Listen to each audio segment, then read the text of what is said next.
Hello friends, I am Namit Gupta. Welcome to Santlok classes. I hope you all are well और आप सब अपना ध्यान रख रहे हो, लेक्चर्स भी देख रहे हो, पढ़ाई भी कर रहे हो। लेक्चर स्टार्ट करते हैं गाइस। आज हम पढ़ने वाले हैं the difference between shares and debentures के बेसिकली इन दोनों के बीच में क्या डिफरेंस होता है, क्या ऐसे पॉइंट्स है, क्या ऐसी बातें हैं जो इन दोनों के बीच में डिफरेंस क्रिएट कर देती हैं।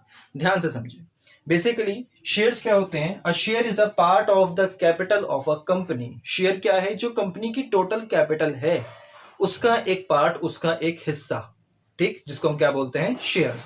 लेकिन डिबेंचर क्या है? अ debenture is a part of loan of the company. Debenture क्या है? जो कंपनी ने लोन ले रखा है उसका एक पार्ट, उसका एक हिस्सा, ठीक। It is also called as loan capital, जिसको कि हम लोन कैपिटल भी बोलते हैं। ये एमसीक्यू में पूछा जाता है कि लोन कैपिटल किसे कहा गया? डिबेंचर्स को, ठीक। Next point, dividend on share is paid when there are profit in the company. भैया अगर कंपनी को प्रॉफिट हुआ है तो डिविडेंड जरूर बटेगा, लेकिन अगर कंपनी को कोई प्रॉफिट नहीं हुआ तो कोई डिविडेंड नहीं बट रहा, ठीक। लेकिन interest on debenture is to be paid irrespective of the company earning the profit और इंकरिंग अ लॉस। लेकिन डिबेंचर के केस में ऐसा नहीं होता। कंपनी चाहे प्रॉफिट अर्न कर रही हो, चाहे कंपनी लॉस में डूबती जा रही हो, कंपनी को डिबेंचर के ऊपर जो इंटरेस्ट होता है वो कंपनी को देना ही पड़ता है। क्लियर है?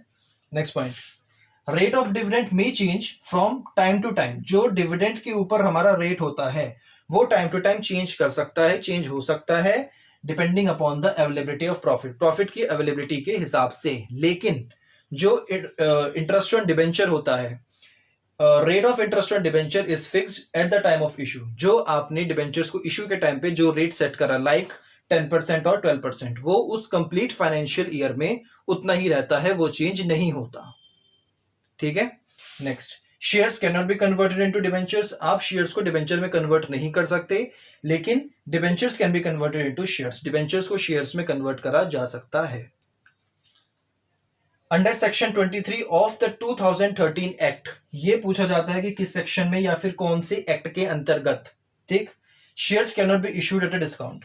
शेयर्स को आप डिस्काउंट पर इशू नहीं कर सकते, लेकिन there are no restrictions on the issue of the debenture at a discount.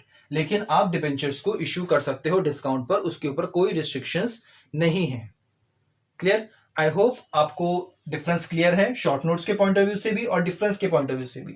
कोई भी डाउट हो, कोई भी क्वेरी हो, एडिशनल कुछ भी पूछना हो अकाउंट्स और बिजनेस स्टडीज से रिलेटेड, आप कमेंट सेक्शन में मेंशन कर सकते हो, इंस्टाग्राम पर मुझे डीएम कर सकते हो। g.निर्मित के नाम से मेरी आईडी है, मैं क्लियर करा दूंगा। So keep watching the videos, keep learning.